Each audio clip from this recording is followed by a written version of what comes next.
So, hindi ko trabahong pangunahan ang magiging desisyon ng mayorya. So sir, libreng exposure pero depende sa kanilang magiging performance sa impeachment trial. Again, depende. Sa magiging pasa ng mayorya, 7 ang incumbent na re-electionista sa ngayon.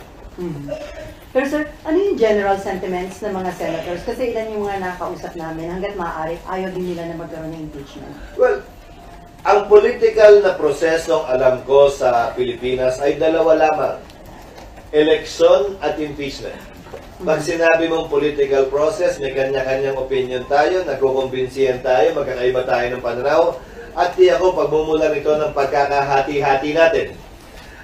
Sino ba naman ang may gusto na maghati-hati tayo at magkaroon tayo ng mainit na debate at hindi pagkakaunawaan tulad ng isang halalan? Wala naman din siguro may gusto yun. May gusto nun. Pero legal na proseso yan, alternatibong paraan yan para mapanagot ang ating mga opisyal na nasa saligang batas. At wala kaming control kung yan ay mangyayari nga o hindi. Basta gagampanan ng Senado ang trabaho iaatas sa amin.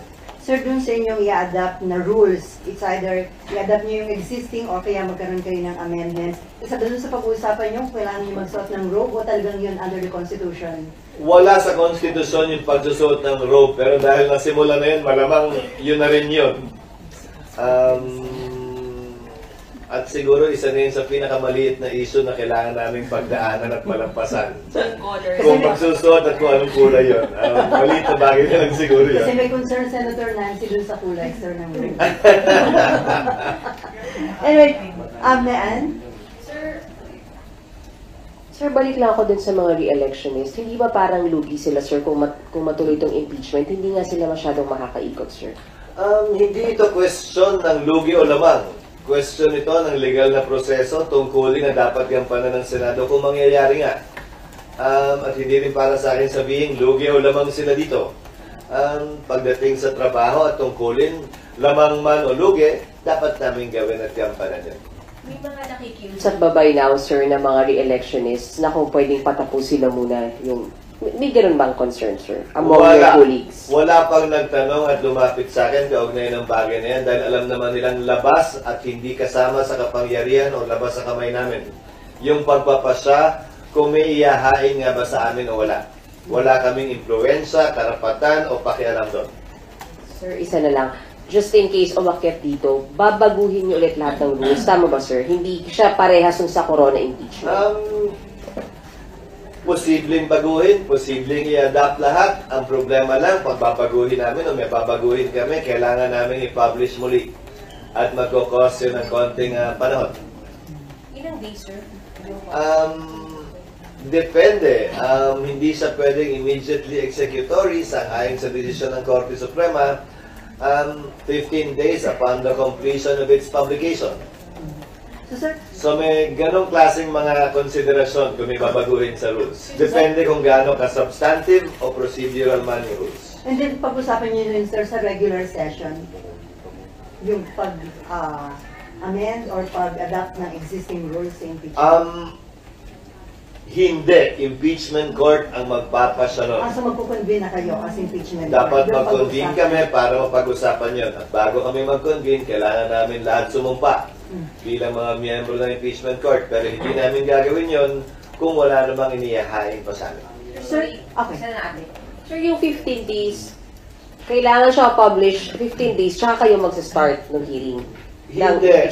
Sang-ayon sa desisyon ng Korte Suprema sa Tanyada versus Tobero na medyo ilang dekada na rin ang lumilipas. Anumang panibagong rule, dapat i-publish at magiging effective lamang yan 15 days following the completion of its publication. Kaya pansin nyo yung mga batas, nakalagay palagi, na hindi pwedeng immediately effective yung mga batas na pinapasa namin. Kahit nakalagay immediately effective, ang masusunod pa rin yung desisyon ng Korte Suprema na epektibo lamang ito matapos ito makalipas ang 15 araw matapos ito ma-publish. In fact, nakalagay pa nga doon sa Tanyada versus Tobero decision, once a week for 2 consecutive weeks. So, para walang issue, walang question, malamang kung may pagbabago kami gagawin sa rules, susundin namin. So, may nag-leak na message ni PBBM sa mga congressman na parang sabi niya ayaw na ng impeachment. Sa Senate ba, sa inyo, nag-message din yung President? Wala. Wala. At saka kung kung may patutunguhan naman talaga yung message na yun, na inangkin, inamin na ni Pangulong Marcos, sa Kamara naman talaga yun. Dahil kung walang matuloy sa Kamara, wala namang aabot sa akin. Sir, ang concern ng marami kasi divisive itong impeachment process. Ito ba maaaring maka-apekto sa peace and order ng ating bansa at maka-discourage sa foreign investor o sa business sector? Well, anumang politically divisive issue sa isang bansa, palaging makaka-apekto sa kumpiyansa ng negosyante at makaka-apekto palagi sa ordinaryong pagtakbo ng pamahalaan. Dahil iba naman talaga ang galaw, kilos at salita kapag nagkalinyahan na ng kampihan ng pula at puti. So yung confidence ng business sector pwedeng maka-apekto, sir? Sa takbo na negosyo? Posibleng maapektuhan, oo. Pero ayon sa economic managers, sa ngayon, dahil nga hindi pa naman natutuloy, puro chismis at usapan lamang naman to, kampante pa rin ng economic team ng Pangulo na ito hindi makaka-apekto hanggang sa pagtatapos ng economic numbers ng ating bansa sa taong ito. So malaking challenge ito sa administration ni Pangulong Marcos. Paano niya mapapanatili stability, yung kumpiyansa ng... Challenge sa ating lahat ito. Lahat ng opisyal, kabilang na yung mga opisyal na involved, pabor man o kontra sa administrasyon. Dahil siguro naman, walang opisyal ng bansa na ayaw maging maayos ang takbo ng pamahalaan at ng bansa. Wala ring ordinaryong Pilipino na gustong magkagulo ang ating bansa. RG. Sir, by having, or if ever there is a proceeding... Kanina pa tayo hypothetical, Wala ba tayong real talk? Hindi, kasi... May mas real talk akong nabasa sa ano. Ay, showbiz! Gusto mo? You wanna go? Sige na, puro hypothetical kasi. Kasi ano, by having all of these impeachment issues this close to an election, hindi ba magiging election issue yan that will affect, I guess, the minds, especially of the judges who are running in the election? Definitely. Naalala nyo nangyari na ito noon? Noong impeachment ni dating Chief Justice Davide. Papalapit na sa eleksyon yon. Davide. Yung pera. Papalapit sa eleksyon yon. Malapit na malapit sa eleksyon. Hindi yung mambabatas pala ako nun, miyembro ako ng Kamara nun. Nagkalinyahan ang simbahan noong panahong yon, kumampi kay Chief Justice Davide. Inaaway kami ng mga bishop namin patungo sa isang halalan. Nangyari na yon sa ating kasaysayan. At tinitimbang at titimbangin siyempre yon ng sino mang tumatakbo. Kung babalik tanawan ninyo, nangyari sa impeachment ni Chief Justice Davide, hindi ito nakaligom ng 1/3. Pinagbotohan yun sa plenaryo. Hindi nakaligom ng 1/3. Pumosisyon ng presidente noon laban sa impeachment, si dating Pangulong Arroyo, kung ating naalala. So, hindi ito unang beses mangyayari sa ating kasaysayan kung sakasakali. Sir, yung INC... Nandun nga lang ako sa Kamara. Anyway, sir, yung Iglesia ni Cristo, magsasagwa daw ng malakihang rally para harangin ang impeachment case against VP Sara. In support daw ito, so naging panawagan ng Pangulo. Ewan ko kung pareho yung napanood mo sa napanood ko, pero ang sabi ng Iglesia ni Cristo, susuportahan nila ang posisyon ng Pangulo. Na hindi siya sang-ayon sa impeachment. Pero, malaki ang pagkakaiba nung inuna mo na yung pangalawa kaysa sa una. So, may ano na ba? In support yata dun, sir, magsasagwa sila ng malaki. Bilang pagsuporta nga sa posisyon ni Pangulong BBM. Walang sinabing pagsuporta, kung tama ang pagkakarinig ko, at pagkakapanood ko, kaugnay sa sino mang binabalakang sampahan ng impeachment. So hindi yun... Mali ba na lang kung magkaiba yung napanood natin? Pero mukhang pareho. Pero sir, ito may support nga dun sa panawagan ni Presidente na huwag na sana magkaroon ng impeachment. Pero hindi naman ito pagsuporta ng INC kay VP Sara. Hindi para sa akin na magsalita para sa kanila. Ini-interpret ko lamang yung kanilang sinabi base sa mga salitang ginamit. Na ito'y pagsuporta sa posisyon at pananaw ni Pangulong Marcos na hindi makakabuti ang impeachment sa ating bansa sa panahon ito. So itong mangyayari, malukang rally ng INC, patunay na talagang very divisive itong impeachment. Maraming patunay na ayaw nila tulad ng maraming Pilipino na magkawatak-watak tayo kung kailan maganda na sana ang takbo ng ating bansa. At marahil posisyon ito na hindi dapat madiktahan ng isa, dalawa o tatlong tao kahit pinuno pa natin sila na magkahiwa-hiwalay kung magkawatak-watak tayo. Obligasyon ng bawat Pilipino tiyakin at hanapin yung nag-iisang daan na pwede nating pagkasunduan at pagkaisahan sana. Imbis na pilit nating hinahanap yung pag-aawayan natin, pagkakawatak-watak natin at hindi natin pagkakasundo-sundo. Before NIMPA, bilang kayo yung Senate President na magkakaroon ng impeachment, parang, ano yun, sir? How do you feel? May concern ka ba? Or Wala. mahirap ba yung magiging trabaho nyo bilang kayong Presidente na May nagsabi nga sa akin, kung matutuloy yan, grabe, 3 oras kung papanoorin yan. Sabi ko, ikaw nga manonood lang, kami uupo doon at 3 oras din mahigit. Pati kayo.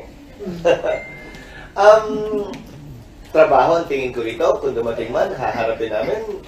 Hindi mahalaga kung gusto namin ito o hindi, kung conveniente ito sa amin o hindi. Ang importante ay trabaho ito na inata sa amin ng saligang batas. At kung mangyayari man, gagampanan namin ito. Kung ano man ang reklamo o pag-reklamo sa likod o bulong-bulong sa likod, kung gaano kahirap ang trabaho, bahagi na ng pagiging tao siguro yan. Pero patuloy namin gagampanan ito. Gusto man namin o ayaw namin. pero yung mga non-lawyer senators, sir, dapat ba meron silang mga legal advisor para maging tama yung kanilang judgment? Well, nakita na natin dati yan. Hindi naman lahat ng umupo bilang impeachment judges ay abogado. Pero nagpakadalubhasa din sila, nagsanay at nag-aral. Maski naman ako, matagal na akong hindi nagpa-practice. Kung mangyayari man yan, kailangan ko rin mag-review at magbasa ng rules on evidence. Okay, NIMPA and then back to RG. Meron na kayong panawagan sa mga colleagues na manahimik dun sa impeachment complaints sa merits. Pero would you also advise them na maghanda na rin sa possibility, mag-aral na rin ngayon pa lang? Hindi. Dahil ayokong i-assume yung mga mangyayari at ayokong pangunahan. One way or the other. Dahil pag sinabi kong maghanda na, magsimula na kayo, ready, get set, pero wala pang go, baka isipin ako'y pumapabor o kumikiling sa paghahain o pagsapa. Malalaki na lahat ng mga senador. Matatanda na kami lahat. Alam na namin yung mga dapat at di namin dapat gawin. Kung sa tingin nila, malaki ang posibilidad na kailangan na magsimula mag-aral, nasa sa kanila yon. Kung mabilis naman sila mag-aral, mabilis matuto, hindi pa siguro muna kailangan. Hanggang nandiyan na.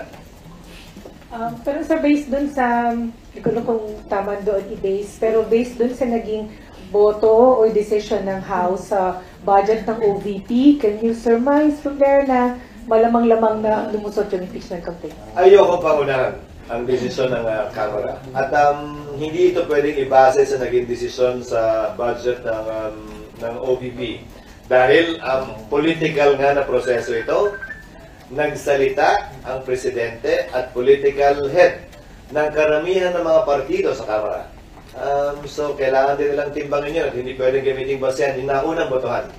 Lalo na't nagsalita na ang Pangulo kaugnay sa bagay nito.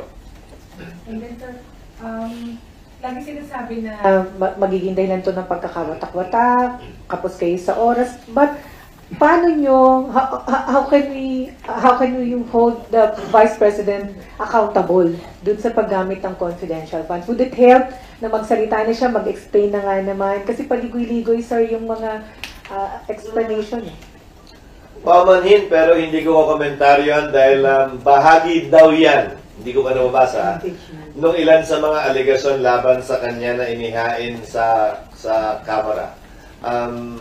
Papangunahan ko na yung pagsunod sa panawagan ko sa aking mga kasamahan na huwag magkomentaryo, pabor o kontra o magbigay ng opinion kaugnay sa bagay niya.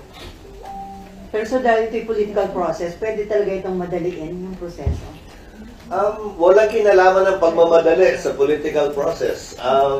Gagawin namin ang tama at sa takdang panahon at sa tamang proseso ang bagay na ito kung mangyayari man dahil obligado kaming magbigay ng due process sa sino mang nililitis.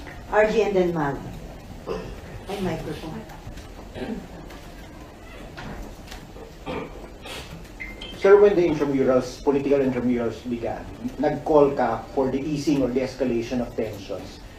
Sa tingin mo ba napakinggan yung call mo na yon? Do you feel that nag-ease ang tensions in the last few days? Nag-ease man, marahil hindi naman dahil sa panawagan ko, dahil hindi naman involved o hindi naman mga aktor, ang mga miyembro ng Senado o ako doon. Pero sa pananaw ko, at hindi dahil sa sinabi ko, yun. Sa pananaw ko naman ay oo, dahil kung titingnan mo yung mga nangyari dun sa mga sumunod na araw, medyo huminahon na rin ang ikalawang Pangulo, pinalaya yung mga dinitina. May naghain man ng impeachment, ito'y sumunod sa proseso, at nagsalita ang Pangulo na hindi ito ang mahalagang dapat binibigyan natin ng pansin at tinututukan, kung kaya't yung kanyang posisyon na hindi makakaganda sa ating bansa ang proseso nito kung mangyayari sa panahon ito. Okay, Mav. Pero hindi ko sinasabing dahil sa akin yun ano na yun, nangyari na lang siguro. Sir, gaano po kayo kakumpiyansa na should it reach the Senate, it will be an evidence-based process and not a political party thing?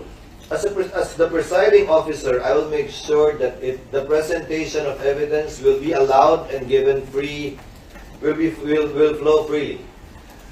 Kaya lang yung desisyon, hindi naman nangangahulugan na evidence o hindi evidence-based yun. Political na desisyon ito. Pero yung proseso, bilang presiding officer, ay magagarantiyahan yun. Mataas ang kumpiyansa ko doon. Na gagawin namin lahat ng pamamaraan para tiyakin na anumang ebidensya ay makakalabas nang hindi niyuyurakan ang karapatan ng akusado o ninuman. Okay, before Daniel, sir, ano yung gagawin niyo para wag maulit yung nangyari, nagkaroon ng pag-walk out yung prosecution panel? During era time niya. Ano yung gagawin niyo to make sure na hindi nangyayari? Walang verdict, di ba? Walang nangyari. Botohan ang nangyari doon. Bumoto ang impeachment court, hindi sumang-ayon yung mga prosecution. Kaya nangyari yun. Pero yung pagboboto, yung botohang yun at yung proseso sa pagboto, sinunod nila yung rules ng impeachment court. Yung reaction na yun ay labas o hindi nasaklaw ng proseso ng impeachment. Okay. Okay, Daniel.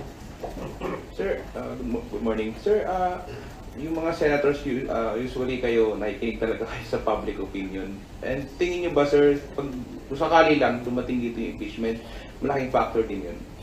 Dahil political process ito, oo. Dahil medyo patikan na ako, ika nga, pagdating sa impeachment processes. Unang term ko pa lang sa Kamara.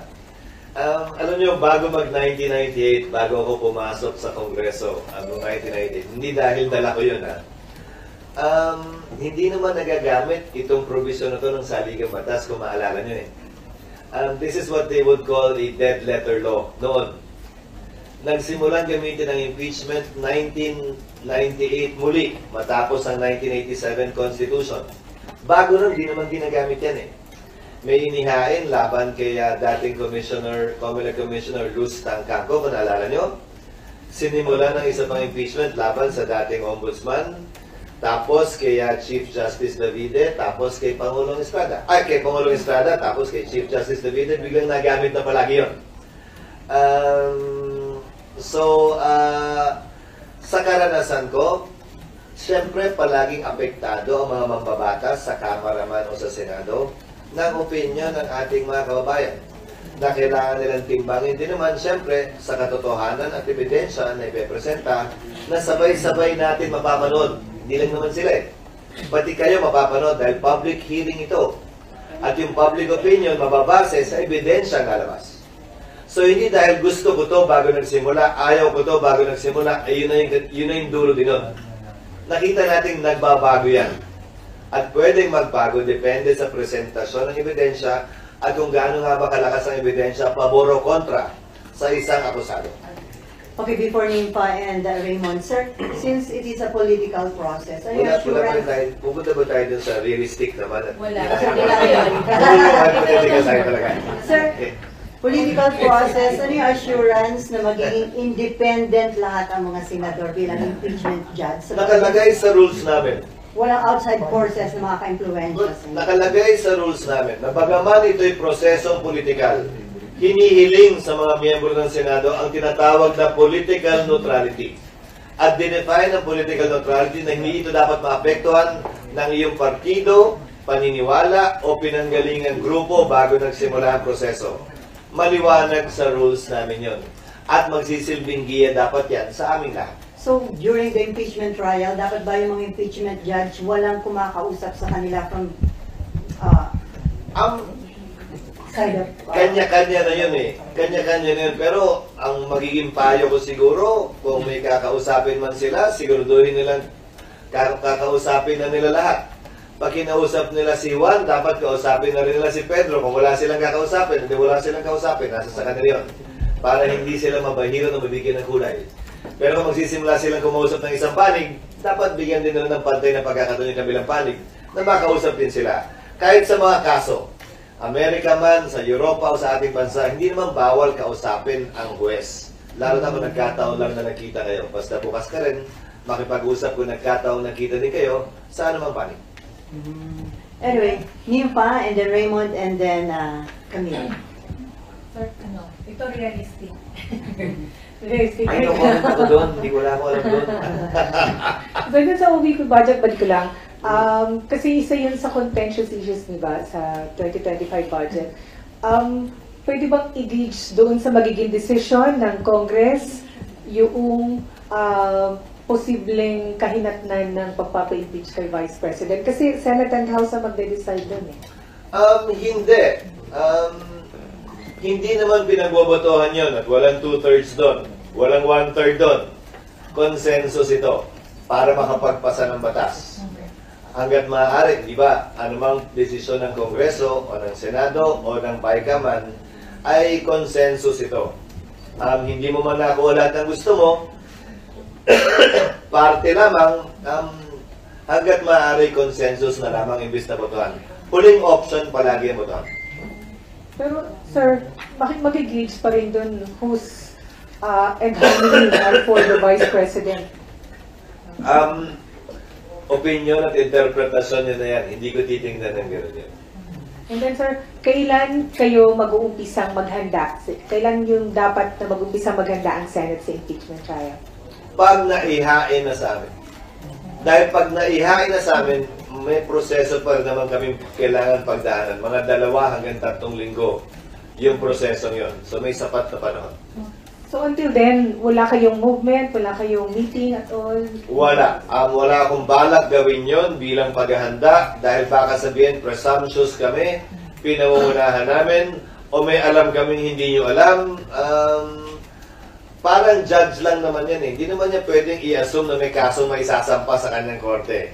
Gagalaw at action lamang siya pag meron na. In fact, when we started our respective terms in 2022, hindi naman, bagaman bahagi ng trabaho namin, hindi naman kami sumumpa bilang impeachment court judges eh, kasi wala namang kaso. Gagawin lamang namin yun kapag may kaso na. At yon ang hudyat ng pagsisimula ng proseso. Pag na-file dito, ang unang-unang kailangan namin gawin ay sumumpa bilang judges ng impeachment court. At mula doon, magko-convene at pagpapasyahan namin yung ilang sa mga isyong natalakay natin kanina. Pero until file, dun pa rin ninyo mag-gauge kung may panahon kayo o wala, o... Isa rin yun sa pagpapasyahan namin, gaano kadalas ba to, kakayanin ba, paano ba yung schedule. Yung 3 weeks na binabanggit ko, sang-ayon yan sa mga prosesong kailangan namin gawin. Halimbawa, may bago kasing provision sa Rules of Court ngayon na kailangan bago makapagpatawag ng testigo, kailangan magbigay muna ng judicial affidavit. Para alam na magkabilang panig, mas mabilis, walang sorpresa. So wala yun sa impeachment rules namin, bagaman nakalagay doon na yung Rules of Court ay suppletorily applicable. So kung susundan namin yung prosesong yun, kailangan mo mag-issue ng summons, may 10-15 araw para sumagot, pag sagot, pwede mag-issue ng reply, tapos magsusumite ng mga ebidensya at mga testigo. Yung buong proseso yun, humigit kumulang 1 hanggang 1.5 buwan yun mula ng inisyo ang summons. So may sapat, bago pa magsimula yung actual na trial kung mangyayari yun. So may sapat na panahon na makapag-aral ang mga miyembro ng Senado. Pero wala pumipigil sa sino man na ngayon pa lamang ay magsimula. Pero may mga informal na kayong pag-uusap. Wala. Informal, wala. None. Okay, si Raymond, and then Camille, and then back to Ma'am. Yung ano, Microphone. Bagong topic tayo. yung pa rin sir, yung pa rin. Sir, yung tanong lang kasi, hindi naman kahit nasabihin natin parang pinangungunahan yung proseso. Pero kasi first time na merong impeachment against the Vice President, paano yung succession? If ever na mangyaring ma-impeach siya, sino ang pipiliin? Susundin ba yung line of succession? SP sir. Hindi. Hindi susundan yung line of succession. Yung line of succession, papasok lamang yan kapag sabay nawala ang 1 at 2, sabay nawala ang 1, 2, 3. Doon lamang papalit ang pangatlo o pang-apat. Nakita na nating nangyari yan. Nung natanggal si dating Pangulong Estrada, pumalit si Vice President Arroyo, na bakante ang Vice President, ang ginawa niya. So, hindi sabay na bakante. Nag-appoint siya mula sa Kongreso. Ang age requirement ng congressman ay 25 years old. Ang age requirement ng senator ay 30 years old. Ang age requirement ng presidente at vice-presidente ay 40 years old. So, limitado ang pwedeng piliin ng Pangulo na magiging ikalawang Pangulo mula sa Kongreso na ang edad dapat 40 pataas. Wala naman yatang senador na bababa sa 40, so lahat ng senador ay qualified. Pero may mga kongresistang below 40, hindi sila pwedeng i-nominate dahil hindi sila qualified. Yung ibang qualification ng Pangulo at ikalawang Pangulo, taglay na ng mga mambabatas. Natural-born citizen, registered voter, resident of the Philippines, and able to read and write. So yung edad lamang ang nawawala. So pipili siya at matapos niya pumili, i-confirm ito by majority vote ng Kamara at ng Senado voting separately. Pag nangyari yun, siya na yung papalit bilang ikalawang Pangulo. At nangyari yan kay then Senator na naging Vice President Cristo Ingon. So lahat ng senador qualified, sir? May Senator bang below 40? Wala naman Wala. tayo. So lahat So yes, sa Kamara naman, hindi lahat, only because of age. But the President will nominate. Yun ang unang beses nangyari yan sa ating sistema. At nakita natin tumakbo ng maayos yun. No more Raymond. Camille. Hello, sir. Good morning. Yes. Sir, kasi during the time of former President Estrada, kasama po si Chief Justice Davide na gumawa ng parang mga rules ng Senado noon before the impeachment proceedings. What steps will you take to ensure na yung trial na mangyayari, potential trial, I mean, will be parang may rules din and steps kayo as guidelines na susundin? Will it be the same na prior to the potential trials, magkakaroon din ba kayo ng meeting with the Chief Justice since kasama siya sa magiging proceedings po nito? No, hindi siya kasama sa proceedings na ito. Ayon sa saligang batas, magpe-preside lamang ang Chief Justice kapag Pangulo ang ini-impeach. Sino mang ibang opisyal na ini-impeach na mababa sa Pangulo, ang magpe-preside lamang ay ang taga-Pangulo ng Senado at walang papel na gagampanan ang punong maestrado. Kaya nung kay dating Pangulong Estrada, naalala nyo, nandun si Chief Justice Davide. Nung si Chief Justice Corona ini-impeach, si Senate President Enrile lamang ang nagpe-preside.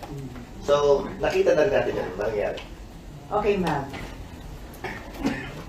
Pero para tiyakin na yung proseso ay sasang-ayon sa batas, suppletorily applicable nga ang rules of court. At yun yung nakasaad sa aming kasalukuyang rules. Kasi yun in-apply during that time. Yes. The rules. Baka may baguhin lang kami, depende sa kagustuhan ng mayoriya ng impeachment court. Hindi ko papangunahan. Okay na kanina? Okay. Sir, Ma'am. quick lang po. Sir, is there an option na mag-inhibit ang isang senador? Yes, karapatan nila yun, but ang pag-inhibit ay karapatan ng sinuman, but it is voluntary. Hindi ito pwedeng pagpasyahan sa aking pananaw, ha? Sa aking pananaw, hindi ko sinasabing nakaupit ito sa bato. Hindi ito pwedeng pagpasyahan ng mayoriya ng impeachment court. Ito'y voluntarily done ng miyembro ng korte. Dahil kung susuriin mo yung ibang collegial courts natin, ano-ano ba yun? COMELEC, Court of Appeals, di ba, Sandigan Bayan, Supreme Court.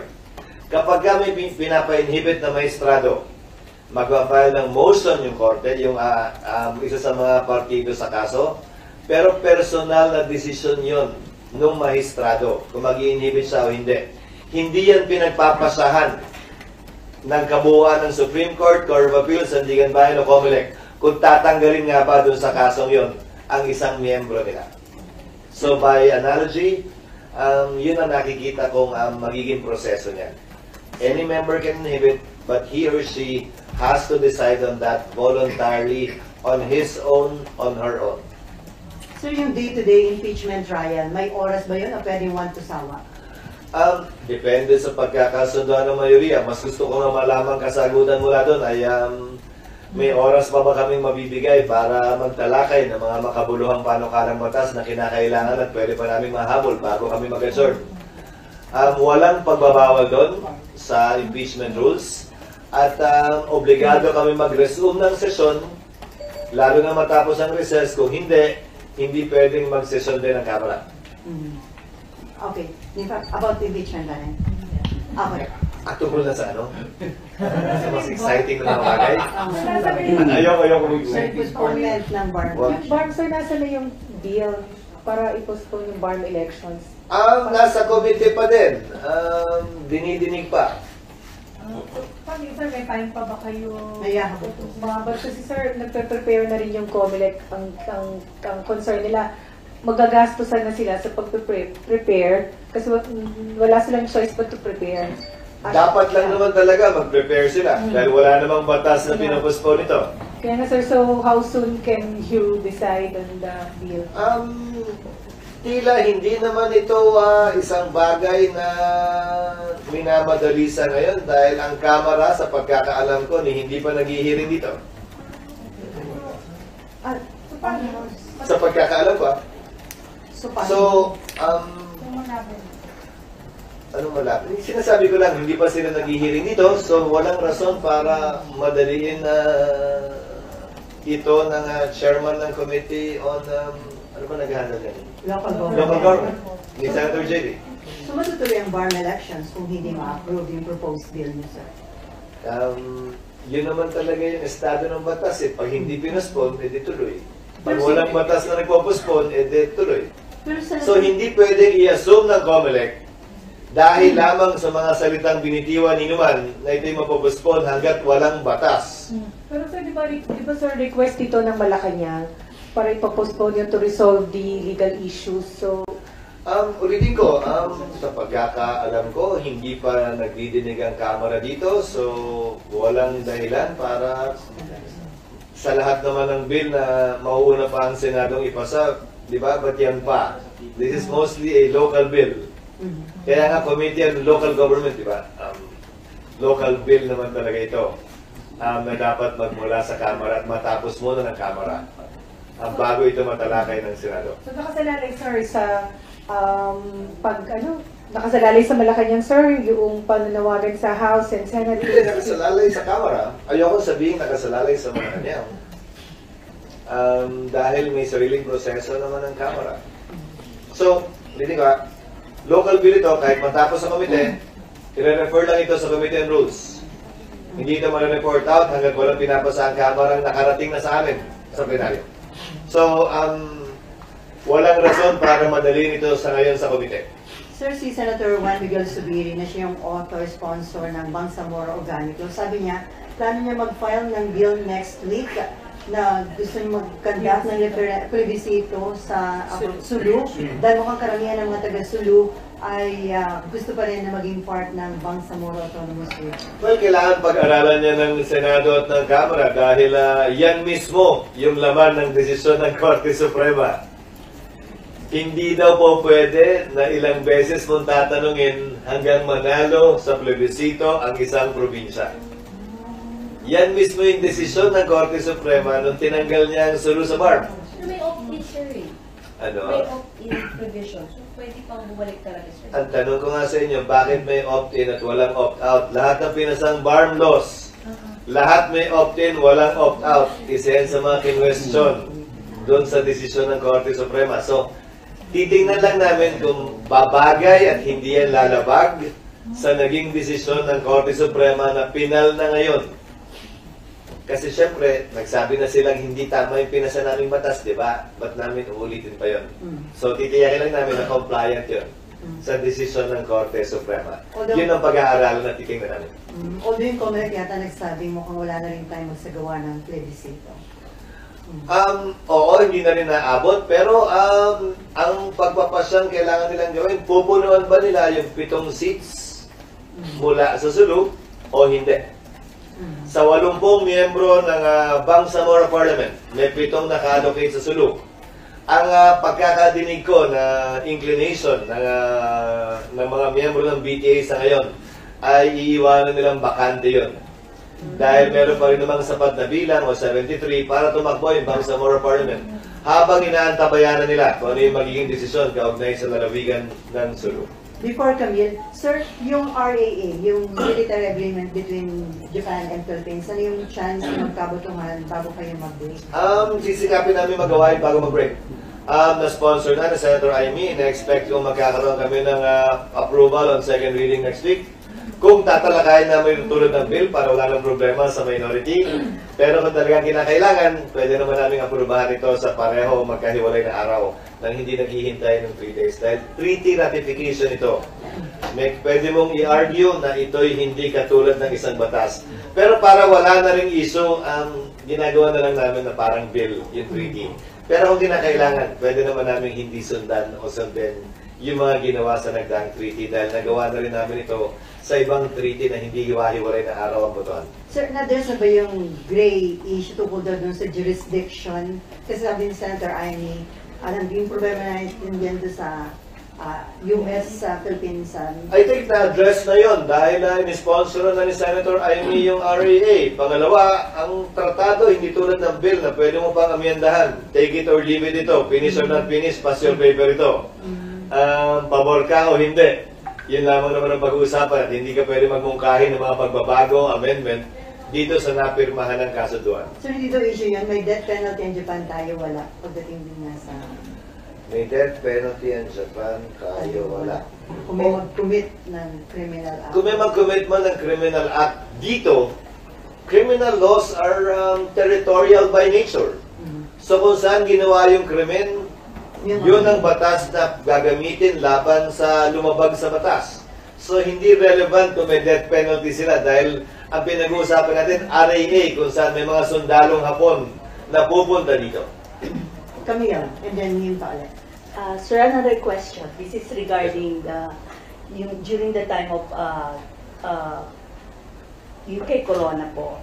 Nagkaroon ng contentious issue kasi, sir, during the time, yung prosecution, they sought to subpoena the Corona's bank records, including foreign currency deposits. And the defense argued that this violated the confidentiality of foreign currency deposits. And ang Supreme Court that time, if I remember it right, nag-issue ang Supreme Court ng challenge because this is parang lumalabas yung TRO, nag-issue sila preventing the disclosure of these records. Nagkaroon ng debate. Paano nyo, kasi this might also be the same thing na pwede pabuksan yung mga bank accounts and magkakaroon ulit ng debate regarding this issue. Paano nyo po i-handle to? Gagawa ba kayo ng proceedings? Kasi during the time of Corona, naging debate po ito between prosecution and defense. Ayokong pangunahan. Ano man ang mangyayari, ayokong pangunahan kung mangyayari man nga yung impeachment trial o hindi. Pangalawa, ano mang issue pagpapasahan ng presiding officer at pag hindi sang-ayon ang mga miyembro ng impeachment court, pwedeng may isang humiling na pagbotohan yan. O sa unang pagkakataon pa lang, pwede nang ibato agad ng presiding officer yan sa impeachment court para pagpasahan at pagbotohan. Majority vote wins. Dadaan yan sa prosesong yan kung harapin man namin yan. Sir, but during that time, nag-issue ang Supreme Court ng TRO. Unawain mo, ang iniiso ng subpoena ay kabaro ng Korte Suprema Chief Justice pa. At kung maalala nyo, nag-issue din ng Supreme Court ng TRO dun sa impeachment ni Chief Justice Davide. Kung maalala nyo rin. So, hindi na bago yun na nag-i-issue ng TRO ang Supreme Court pabor, di ba, sa ini-impeach na Chief Justice. Pero sa dalawang pagkakataong yun, sa aking pagkakaalala, hindi sinunod ng Kongreso yun. Okay, last 3 questions, then may susunod na event si SP. Kasi yung TRO dun kay Davide, alam ko, pinagbawalan kaming pagbotohan yun. Pero pinagbotohan pa rin ang Kongreso, hindi lang nakarating sa 1/3 kaya na-dismiss. Pinaglaban ng Kongresong politikal na proseso ito at walang TRO na pwedeng ipataw sa botohan na pwedeng magawa o gawin ng Kongreso. Kaya lang, hindi umabot na 1/3, so hindi tuloy. Okay. Sir, naging product endorser din kayo, wife nyo endorser din. Meron ba sa ngayong pangangailangan na i-revisit yung batas sa endorsements? Kasi di ba yung kay Neri Naive, Grupo Mekinto, meron bang, ano ba yung responsibility ng endorser, lalo na sa mga businesses that would later on turn out na scam daw? Para sa akin, sapat yung batas. Ihiwalay mo ang ordinaryong endorser sa endorser na partner pa. Ang aligasyon ay, remember, complaints are based on allegations that need to be proved in court.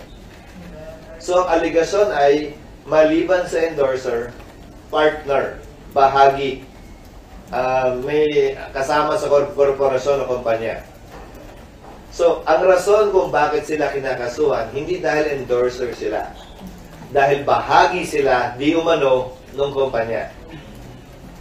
A mere endorser should not be liable to any scams that will happen doon sa restaurant o doon sa negosyo o doon sa business.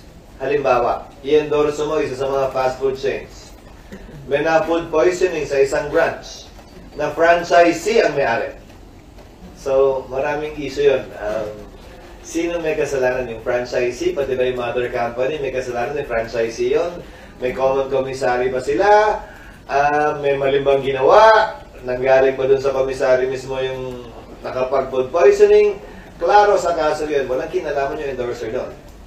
Criminal liability is always attached to 2 things, and 2 things only: an act or omission. May ginawa ba siya na hindi niya dapat ginawa? May hindi ba siya ginawa na dapat niya ginawa? Yun ang pwedeng maging basehan lang ng isang criminal complaint laban sa iyo. Bilang endorser, wala siyang ginawa o hindi ginawa kaugnay ng anumang scam na nangyari o mangyayari na wala naman siyang kinalaman o hindi siya bahagi doon. Pero sir, kung i-endorse hindi lang yung product, nagbenta rin ng shares, ng investment. Panibagong ibang krimen yun. Violation yun ng Revised Securities Act naman na ina-allege na nagbenta di umano ng securities, ng share sa isang kumpanya. Ang share sa isang kumpanya ay dinadefine ng Revised Securities Act as a security na kailangan mo ng lisensya para doon bago mo magawa yun. Bigyan kita ng example. Ang mga broker ng condominium o ng bahay, kailangan may lisensya din. O ikaw, may nabalitaan kang binibentang bahay, may kaibigan kang alam mo na naghahanap, pinagtagpo mo silang dalawa, at pinatungan mo ng konti, at binigyan ka nung nagbebenta dahil doon. May nilabag ka ba? Strictly speaking, posible. Dahil hindi ka registered broker ng real estate. Kasi may mga reportorial requirements yun para sa tax. Pero may makakaalam pa ba? Baka naman rectime ng bilihan na lang na hindi na dumaan sa broker. So, wala namang makakaalam maliban na lang kung may galit sa'yo at ipopost yung mga screenshot ng message nyo para sabihin may commission ka talaga doon. Pero basta, sir, basta So ngayon, malinaw ang batas na pag nag-endorse Parang iba ka. yung sinasabi ni Ano? sir eh. Hindi tungkol lang sa kanya. Pero violation niya ng data privacy, sir. Iba naman na yun. Pero sa ngayon, klaro yung batas na basta mag-endorse ka lang, wala kang liability. Except kung nag-dip ka ng kamay mo dun sa operation. Let's say, ikaw na mismo nagbenta. Ikaw na mismo kumuha ng komisyon. Ikaw na mismo pinartihan dun sa mga nabenta mong shares man na produkto. Kasi merong DLC sa Robin Padilla. May isa pang artista, ayokong pangalanan, kaya dahil pending pa yung kanyang kaso. Sumakay lang siya sa motorcade at endorso yung isang produkto. Maraming naloko dahil parang pyramiding siya na tapos, dahil hindi kilala yung mga may-ari, siya lang yung kilala dahil sumampa siya sa pick-up at nag-endorso, siya yung kinasuan. Na, mali naman. Para sa akin, hindi naman tama. So, no need to revisit the law or... Personally, wala akong nakikita pangailangan, pero kung iba ang pananaw ng mga kasamahan ko rito, mga miyembro ng Kongreso, bukas ang aking isip na pag-aralan at tingnan ulit. Baka naman may hindi ako nakikita. Pero since malapit sa inyo ang mundo ng showbiz na nandyan yung inyong wife, so maging maingat ba yung mga celebrities sa ganyan, sir? Pinapareview sa akin ng asawa ko yung mga pinipirmahan niya. At least Pero walang bayad yung attorney's fees. Lawyer siya, sir eh. Ay, yung iba, di ba? Yung nabibig. Wala namang mawawala na maging maingat, sino man, na huwag masyado manggigil. Ika nga, dahil lamang may malaking kita na nakaamba sa kanila. Pati mga text messages, maging maingat, sir. Kayo. Mga screenshot. Kayo. Ito sa screenshot, sir. Ano, violation ba ng data privacy, sir? Sinabi na kasing delete eh. Ayaw ko mag-delete. Pero sa yung... taking off from... Hindi, meron ng disappearing messages ngayon. Oo. Diba? Bakit nyo alam yun, sir? Ano? Ba't nyo alam yun? Pero kung bago mag-disappear, mas Kasalanan ba maraming alam? Pero sir, kung bago mag-disappear, mas screenshot na. Ang problema ko dun sa disappearing messages, hindi ko na alam kung ano yung pinag-uusapan namin. Pag sumagot siya, Ano nga pinag-sabi ko? tungkol saan to ulit? So sa yun, violation ng data privacy, yung pag-screenshot, then pinost mo sa social I think so. As a lawyer, I think so. But again, it's an allegation that needs to be proven in court. So ingat. Allegation siya. So ingat-ingat din, sir. Again, hanggat hindi napapagpasa ng korte, allegation siya. Ngayon, yung recent decision ng Korte Suprema, kung papasukan niyo talaga to, paglabag siya, pero pwedeng gamitin bilang ebidensya. Kasi may prinsipyo sa korteng fruit of the poison tree. Na pag sa illegal mo nakuha, hindi mo pwedeng gamitin ebidensya. Pero gumawa ng exception ng korte dito. Pwedeng gamitin ebidensya sa criminal case, hindi sa civil case. Sir, 11. Para patunayan ang innocence or guilt ng akusado. Pero hindi sa isang civil case para mapagbayad o mabawi ano mga realiyan. So, may pagkakaiba. Anong lesson learned dito, sir? Hindi ko alam kung ano pinag-uusapan natin. Sir, 11:08 na. Pwede pa ba daw isang tanong? Yes, please. Okay. Sir, habol lang po. Other issue lang. Kasi yun may recent water cannoning na naman and ramming sa PCGN before. This is still happening even though naisapatas na natin yung Philippine Maritime Zones Act and yung Archipelago Sea Lanes Law. General comment lang po. Hindi naman ibig sabihin pinasa natin yung batas hindi na muling mangyayari yan. Ulitin ko, pagpasa ng dalawang batas na yan, pinalakas lamang ang ating claim, karapatan dyan sa West Philippine Sea. Dahil maliban sa arbitral ruling ng The Hague, meron na ngayon tayong domestic law na nagsasaad ng atin yan na dapat sundin ng sinumang opisyal ng pamahalaan at hindi na kayang baguhin ng sinumang presidente o executive official. Pangalawa, pinanindigan at nananatili na magiging tapat ang Pilipinas sa pagsunod sa international law, kaugnay sa bagay na yan, at sa pagkakaalam ko, pinrotesta muli yan sa counterparts natin sa bansang China, yang insidenteng yan.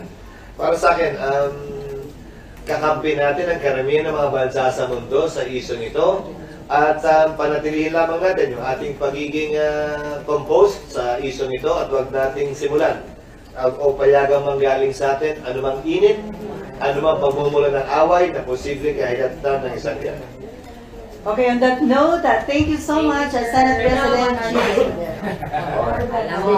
Bitin mga sir eh. Puro hypothetical naman.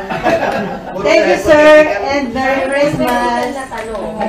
Na sinagot na hypothetical. Puro hypothetical nga eh. At least may sagot naman, sir. At least, Hindi kayo nalabas ng statement sa West Philippines. Lagi may collective statement ang Senate. Lagi? Hindi kayo na-invite nila sa Ano? Congress yan, darling. Kailan kayo, sir? Wala. Wala. Alam ko wala. Kasi wala nang schedule na available. Parang Christmas.